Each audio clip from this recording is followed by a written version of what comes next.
tener en España la segunda gran descentralización de las comunidades autónomas a los ayuntamientos. Es imprescindible.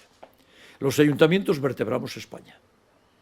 Somos un factor vertebrador de este país y necesitamos una descentralización para prestar servicios a los ciudadanos, para tenerlos financiados y para seguir haciendo nuestra función.